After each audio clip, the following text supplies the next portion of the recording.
नमस्कार दोस्तों, आज की क्लास में हम चैप्टर नंबर 2 के अंतिम भाग की चर्चा करेंगे। इससे पहले इस चैप्टर के 2 भाग ऑलरेडी अपलोड कर दिए गए हैं, जिसमें हमने ये पढ़ा था कि भारत में, पाकिस्तान में, बांग्लादेश में और श्रीलंका में राष्ट्रवाद का इतिहास किस प्रकार से रहा है। आज की क्लास में हम नेपाल की बात करेंगे, भूटान की बात करेंगे और मालदीव की चर्चा करेंगे। ये इस चैप्टर का अंतिम भाग होगा। आशा है पिछले दोनों लेक्चर आपने बहुत ध्यान से सुने होंगे। तो अगर आपने उन लेक्चरों को ध्यान से नहीं सुना है तो सबसे पहले फिर से उन लेक्चरों को सुन लीजिएगा, ताकि इस चैप्टर को समझने में आगे आपके लिए आसानी हो। इसके साथ साथ यदि आप हमारे चैनल पर नए हैं तो चैनल से जरूर जुड़ो, और चीज़ें अगर आपको समझ में आ रही हैं तो वीडियो को लाइक भी ज़रूर करें। तो चलिए शुरू करते हैं और जानते हैं नेपाल के राष्ट्रवादी इतिहास के बारे में। तो जब आप नेपाल का अध्ययन करोगे तो आपको पता चलेगा कि नेपाल का जो प्रारंभिक इतिहास है, नेपाल का जो शुरुआती इतिहास है, उसमें नेपाल में बहुत सारी छोटी छोटी रियासतें थीं। ऐसे में समस्या ये थी कि इन रियासतों को कैसे एकजुट किया जाए, कैसे एक केंद्रीय नेपाल को एकजुट किया जाए, कैसे एक केंद्रीय नेपाल की नींव रखी जाए। तो ये काम की शुरुआत करते हैं पृथ्वी नारायण शाह। तो पृथ्वी नारायण शाह जो कि गोरखा रियासत के प्रमुख थे, इन्होंने सोचा कि हम पूरे नेपाल को एकजुट कर दें, और इन्होंने ऐसा किया भी। और इसके बाद इन्होंने शाह वंश की स्थापना करी। इस प्रकार से ये पता चलता है कि पृथ्वी नारायण शाह ने पहली बार नेपाल को एकजुट किया, जो कि वो छोटी छोटी रियासतों में बटा हुआ था। नेपाल की जो वर्तमान सीमाएं आज आप देखते हो, ये 1814 में निर्धारित की गई, जब ब्रिटिशिश ने इस क्षेत्र को गुलाम बनाने की सोची। ऐसे में जो नेपाल और ब्रिटिशिश का युद्ध हुआ, इस युद्ध के परिणाम स्वरूप जो आज की आप सीमाएं देखते हो, इन सीमाओं का निर्धारण किया गया। हालांकि इस युद्ध में नेपाल को बहुत कुछ दांव पे लगाना पड़ा, लेकिन फिर भी नेपाल ने ब्रिटिश से संधि करी। इस संधि के माध्यम से यह निर्णय लिया गया कि नेपाल की जो आंतरिक स्वायत्ता है वो यहाँ के राजा के अंतर्गत ही रहेगी, यानी कि अंदर की जो राजनीति वो यहाँ का राजा ही चलाएगा, जबकि जो बाहरी निर्णय है वो ब्रिटिश लेंगे। इस प्रकार से देखा जाए, जब हम नेपाल का इतिहास पढ़ते हैं तो ये पता चलता है कि नेपाल कभी भी अंग्रेजों का उपनिवेश नहीं रहा, अंग्रेजों का कभी भी गुलाम देश नहीं रहा। तो वहीं दूसरी ओर हमें यह भी पता चलता है कि नेपाल स्वतंत्र भी नहीं था, वो इंटरनेशनल पॉलिटिक्स में अपने स्वतंत्र निर्णय नहीं ले सकता था, क्योंकि बाहरी चीज़ों पर अंग्रेजों का नियंत्रण था। तो ये नेपाल की राजनीति की शुरुआती थी। तो पृथ्वीनारायण शाह के जितने भी आगे चलकर उत्तराधिकारी बने वो सारे नाबालिग थे। इसीलिए उस समय के जो प्रधानमंत्री थे, उन सभी ने सबसे ज़्यादा राजनीतिक पावर को इकट्ठा करना शुरू कर दिया, पॉलिटिकल पावर्स को इकट्ठा करना शुरू कर दिया। क्योंकि नारायण शाह के पृथ्वी नारायण शाह के जितने भी उत्तराधिकारी थे वो कैसे, तो पृथ्वी नारायण शाह के वो जो जितने भी उत्तराधिकारी थे वो सब नाबालिग थे। इसका फायदा वहाँ के प्रधानमंत्री ने उठाया, और उन प्रधानमंत्रियों ने धीरे धीरे करके सारी की सारी जो सत्ता थी वो अपने कंट्रोल में कर ली। बड़े परिणाम पर साजिशें रची गई, षड्यंत्र रचे गए, हत्याएं हुई, प्रतिहत्याएं हुई और अस्थिरता बन गई। यानी कि पृथ्वीनारायण शाह की मृत्यु के बाद मामला जो था राजनीति का वो संघर्षों में चला गया। फिर क्या हुआ, फिर आगे चलकर एक नए वंश का उदय हुआ, राणा वंश का। राणा वंश की बात किया है तो जंग बहादुर राणा ने क्या करा, अपने जितने भी प्रतिद्वंदी राजनीतिक गुट थे उन सबको समाप्त कर दिया। इसने सबसे पहले अपने विरोधियों का सफाया किया, और जो राजा था उसे सिर्फ नाम मात्र का मुखिया बना दिया, और अंतिम जो सत्ता थी वो अपने आप हासिल कर ली। आगे चलकर इसने ना राजा को कैद भी कर दिया था। और यहाँ से नेपाल में एक नया शासन शुरू होता है, जिसे हम राणा परिवार का शासन कहते हैं। चूंकि जो राणा प्रधानमंत्री थे, इनके पास शक्तियां जो थी वो नाजायज थी। राजा द्वारा जितनी भी जिम्मेदारियां थी उनका त्याग करवा दिया गया, और राजा को एक तरीके से कैद में रख दिया गया और आराम फरमाने के लिए कह दिया गया, और सारी सारी जो सत्ता है इस राणा परिवार ने अपने अंतर्गत रख ली। आगे चलकर जो ये राणा परिवार है, इसने नेपाल की राजनीतिक, आर्थिक, सांस्कृतिक, सामाजिक सभी संस्थाओं पर कब्जा कर लिया। देखा जाए तो नेपाल पूरी तरीके से अलग थलग नहीं था। आगे चलकर जब भारत में सुधारवादी आंदोलन होंगे, भारत में जो शिक्षा स्वतंत्रता की बात की जाएगी, शिक्षा संस्थाओं की स्थापना की जाएगी, उसका प्रभाव नेपाल पर भी पड़ेगा। यानी कि भारत में होने वाले सामाजिक परिवर्तनों का, भारत में जो राजनीतिक अवेयरनेस आएगी, पॉलिटिकल अवेयरनेस आएगी, उसका प्रभाव कहाँ पर पड़ेगा, नेपाल में ही पड़ेगा। भारत में जो पुनर्जागरण होगा उसका प्रभाव भी नेपाल पर पड़ेगा। राणा शासन के दौरान बहुत सारे नेपाली जो बच्चे हैं वो यहाँ हमारे यहाँ पर शिक्षा ग्रहण करने आएंगे, और जब वो शिक्षा ग्रहण करेंगे तो उन्हें नए नए विचारों के बारे में पता चलेगा, उन्हें पता चलेगा कि कितनी बड़ी मात्रा में उनका शोषण किया जा रहा है। ऐसे में ये सभी विद्यार्थी जो हैं, जो ये शिक्षित वर्ग हैं, ये राणा शासन के खिलाफ क्या करेंगे, आंदोलन करेंगे नेपाल में। लेकिन राणा शासन जो है ये अपने विरोधी आंदोलनों को खत्म करने की कोशिश करेगा, और बड़े पैमाने पर सेना के माध्यम से इनका सफाया करने की कोशिश करेगा। लेकिन धीरे धीरे करके नेपाल से जितने भी लोगों को भगाया गया था, और जितने भी लोगों ने नेपाली शिक्षा ग्रहण करी थी, इन लोगों ने अपने संघ की स्थापना करनी शुरू कर दी, पॉलिटिकल पार्टीज की स्थापना शुरू कर दी, और साथ ही साथ अपनी मांगों को मनवाने के लिए आंदोलन, धरने प्रदर्शन, अनशन और हड़तालें भी शुरू कर दी। परिणामतः ये हुआ कि नेपाल का एक बहुत बड़ा वर्ग ये चाहता था कि नेपाल में डेमोक्रेसी की स्थापना हो और जो राणा प्रणाली का निरंकुश शासन है उसे समाप्त किया जा सके। हालांकि नेपाल में तत्कालीन सुधार नहीं हो सकते थे। उसका रीज़न ये था कि राणा शासन का हर एक संस्थाओं पर नियंत्रण था, लेकिन फिर भी आंदोलन करने वाले लोगों ने राणा शासन को समाप्त करने की डिमांड करी, जिसकी वजह से नेपाल में आंतरिक अशांति फैल गई। नेपाल में दंगे फसाद होने लगे और इस चीज़ का फ़ायदा उठाया ब्रिटिश ने, क्योंकि जहाँ पर भी लड़ाई झगड़े होंगे वहाँ पर ब्रिटिश मध्यस्थता करने आएंगे और धीरे धीरे करके वो चीज़ों को कंट्रोल कर लेंगे। तो ऐसे में राणा प्रणाली को भारत में ब्रिटिश शासकों द्वारा समर्थन दिया गया। अंग्रेजों ने क्या करा, जो ये विरोधी आंदोलन चल रहे थे इनके विरोध में रहे और राणा शासन को क्या दिया, समर्थन दिया। जवाब में राणा शासन ने भी ब्रिटिश के द्वारा वफादारी का क्या करा, निर्णय लिया, वफादारी का वादा किया कि हाँ भाई राणा शासन जो है ब्रिटिश के प्रति वफादार रहेगा। आगे चलकर मुद्दा और ज़्यादा गंभीर हो गया। आगे चलकर राणा परिवार का विस्तार हुआ और जैसे जैसे परिवार का विस्तार हुआ वैसे वैसे मतभेद भी हो गए, क्योंकि हर एक बंदा राजगद्दी की प्राप्ति करना चाहता था, हर एक बंदा ऊंचे पदों पर प्राप्त होना चाहता था। ऐसे में परिवार में विस्तार की वजह से, अनाकार वंश की वजह से विभिन्न श्रेणियों में क्या हुए, विरोध शुरू होने लगे। परिवार के ही कुछ लोग आंदोलन में क्या हो गए, शामिल हो गए और अब ऐसे में एक बहुत बड़ा वर्ग राणा परिवार के विरोध में हो गया। आगे चलकर 1948 में राणा मोहन शमशेर ने नेपाल का पहला लिखित संविधान शुरुआत की। उन्होंने लोगों को मौलिक अधिकार प्रदान किए। राणाओं की जो पारंपरिक शक्ति थी वो उन्हें परेशान किए बिना पंचायती राज प्रणाली की शुरुआत करी, यानी कि राणा परिवार की जो शक्तियां थी, प्रधानमंत्री की जो शक्तियां थी, उसे वैसी बनाए रखा, लेकिन संविधान में लोगों को मौलिक अधिकार दिए। पंचायत प्रणाली की शुरुआत की गई। राणा प्रधानमंत्री ने नेपाली राष्ट्रीय कांग्रेस को गैर कानूनी घोषित कर दिया, यानी कि जब नेपाली राष्ट्रीय कांग्रेस की स्थापना हो रही है, नया संविधान बनाया जा रहा है, लोगों को फंडामेंटल राइट्स दिए जा रहे हैं, तो राणा परिवार ने इन सभी चीज़ों को क्या कर दिया, विरोध कर दिया। इन्होंने कहा ये सब गैर कानूनी है, ये सब इलीगल है, ये संविधान कभी भी लागू नहीं होगा। तो ऐसे में राणा विरोधी ताकतें उभर गईं। 1948 में बड़े पैमाने पर आंदोलन, धरने, प्रदर्शन हुए। हर तरफ से डिमांड होने लगी कि राणा शासन को क्या करो, उखाड़ फेंको।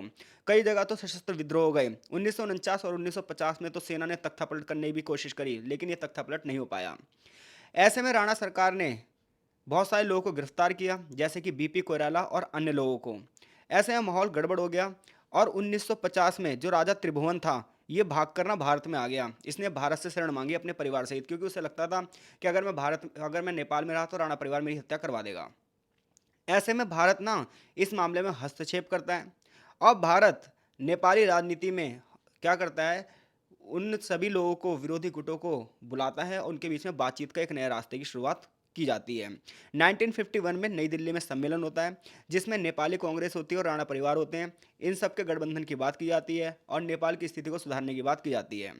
आगे चलकर राजा अपने क्षेत्र काठमांडू में लौट जाता है और 5 राणाओं और 5 नेपाली कांग्रेस पार्टी के सदस्यों के साथ मिलकर एक नई संगठन की स्थापना की जाती है। इस प्रकार से राणा परिवार की जो सदियों से चली आ रही संस्था थी वो धीरे धीरे करके नष्ट हो गई। 104 सालों तक जो राणा परिवार का वंश चला इस क्षेत्र में, वो 104 दिनों की राजनीति में, 104 दिनों के आंदोलनों में ध्वस्त हो गया। तो इस प्रकार से हम देखते हैं कि नेपाल के अगर राष्ट्रवाद का इतिहास पढ़ोगे आप, तो नेपाल की आंतरिक राजनीति हमेशा संघर्षों में रही है। नेपाल का एक वर्ग चाहता है कि नेपाल में डेमोक्रेसी की स्थापना हो, जबकि नेपाल का एक वर्ग ये चाहता है कि यहाँ पर राजतंत्र रहे। आज भी नेपाल में दंगे फसाद हमेशा से रहते हैं। इस देश का कई बार संविधान बना है, लेकिन उतनी बार इसका संविधान गिरा भी है। जहां नेपाल शुरुआत में छोटी छोटी रियासतों वाला साम्राज्य था और यहाँ पर सबसे पहले एकजुट करने की किसने कोशिश करी, पृथ्वी नारायण शाह ने। इसके बाद एक ताकतवर वंश कौन सा आया, राणा वंश। और राणा वंश का उदय का कारण क्या था, क्योंकि राजनारायण पृथ्वी नारायण शाह के बाद कोई भी उसका उत्तराधिकारी योग्य नहीं था, सारे नाबालिग थे, जिसकी वजह से प्रधानमंत्री ने सारी सत्ता स्थापित कर ली। तो ये नेपाल के संघर्षों का इतिहास है। आई होप सो चीज़ें आपको समझ में आई होंगी। अब हम बात करने जा रहे हैं भूटान की। नेपाल की तरह भूटान भी छोटी छोटी रियासतों में बटा हुआ था। तो ऐसे में एक ना तिब्बती राजकुमार था और उसने सोचा कि मैं यहाँ पर बस कर इन छोटी छोटी रियासतों को एकजुट कर दूं और एक नए राज्य की स्थापना कर दूं। बिल्कुल ऐसे ही हुआ। इस राजकुमार का नाम था एबॉट शब्द्रुंग नववांग नामग्याल। ये इतना बड़ा नाम इसका है, एबॉट शब्द्रुंग नववांग और नामग्याल, ये एक ही नाम है। ये बंदा ना तिब्बत का है और शरणार्थी के रूप में कहाँ पहुँचता है, भूटान में। फिर ये क्या करता है, बौद्ध धर्म का प्रचार प्रसार करता है। जितने भी वहाँ पर मठ हैं वहाँ पे लोगों को उपदेश देता है और लोगों को एकजुट करने का अपना प्रयास करता है। परिणामतः इसके प्रतिद्वंदी जितने भी स्कूल थे, जितने भी आश्रम थे, जितने भी लोग इसके प्रतिरोध में थे, उन सबको ये अपनी बातचीत और एकजुटता से हरा देता है और कई बार संघर्ष भी होता है। आगे चलकर क्या होता है, आगे चलकर ये तिब्बत से जितने भी विरोधी लोग हैं उन सबको क्या करता है, खदेड़ देता है और पूरे भूटान को एकजुट करता है।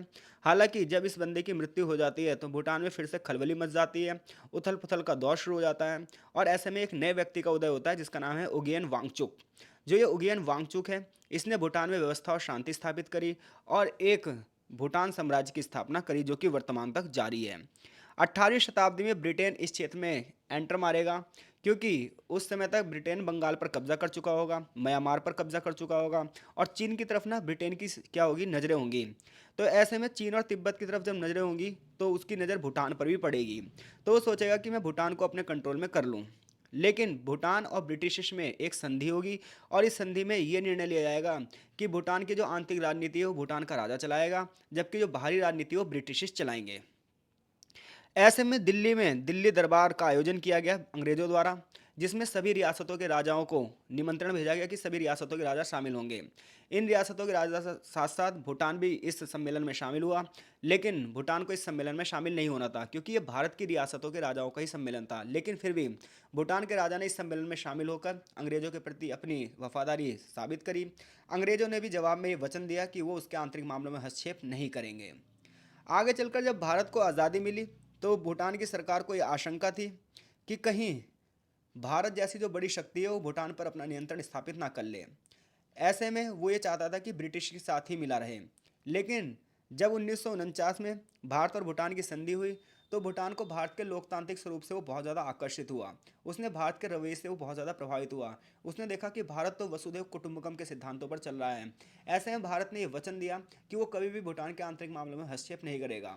इस संधि के माध्यम से भारत भूटान की विदेश नीति में परामर्श देगा, विदेशी संबंधों में परामर्श देगा, लेकिन उसकी आंतरिक राजनीति में हस्तक्षेप नहीं करेगा। तो ये भूटान का राष्ट्रवादी इतिहास है जो कि इस समय भारत पर निर्भर है। आगे चैप्टर में मालदीव के बारे में एक छोटा सा पैराग्राफ दिया है।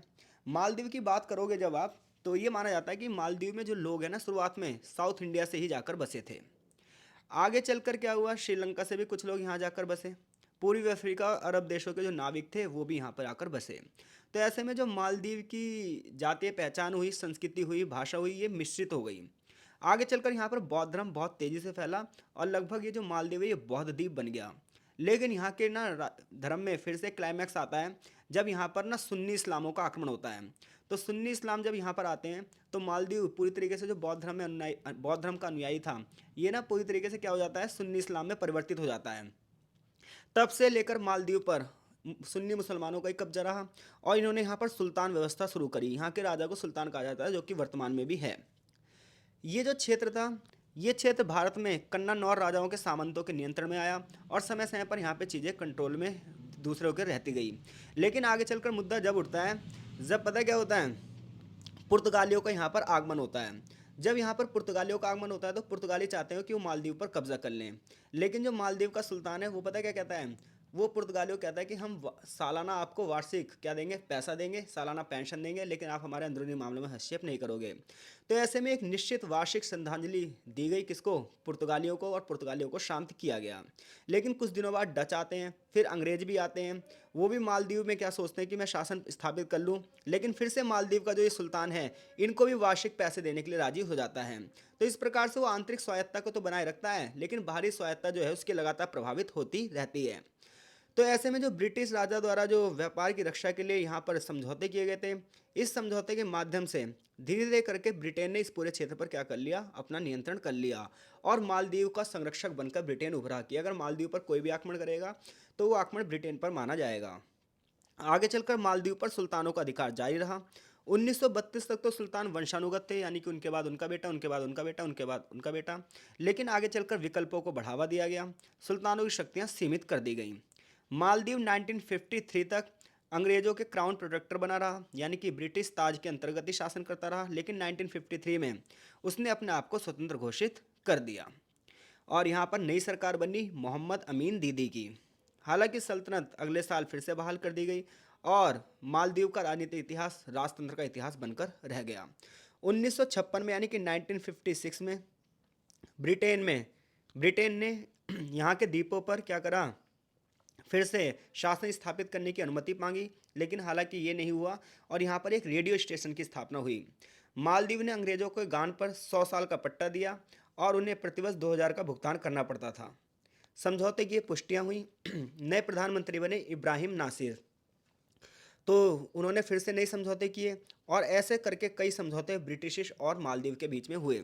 1959 में नासिर को दक्षिणी अटोल में एक स्थानीय अलगाववादी द्वारा चुनौती दी गई, जिससे पता चलता है कि मालदीव में भी आंतरिक संघर्ष रहे, अलगाववादी आंदोलन हुए। ब्रिटेन के साथ जो भुगतान की संधियां थीं वो आगे भी जारी रही। ये माना जाता है कि मालदीव को लगभग 7.5 लाख रुपए पर ईयर लगभग अपने स्वतंत्रता के मूल्य पर देने पड़ते थे। 26 जुलाई 1965 को ब्रिटेन के साथ समझौता हुआ और मालदीव को आज़ादी मिल गई।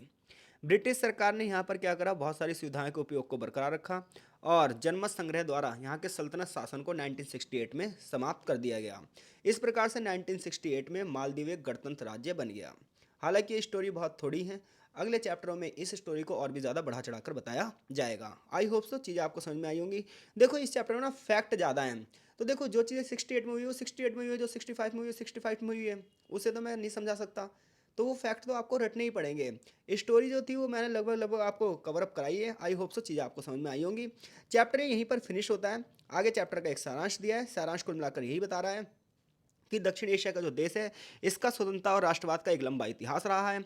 लगभग 60 सालों से भी ज़्यादा यहाँ पर बड़े पैमाने पर आंदोलन, धरने, प्रदर्शनों का इतिहास रहा है। हर देश की अपनी आंतरिक समस्या रही है, कहीं पर जाति के आधार पर, कहीं पर भाषा के आधार पर, कहीं पर धर्म के आधार पर, कहीं पर वंशवाद से चुनौती मिली है और हर एक देश में कहीं ना कहीं बाहरी शक्तियों ने हस्तक्षेप किया है।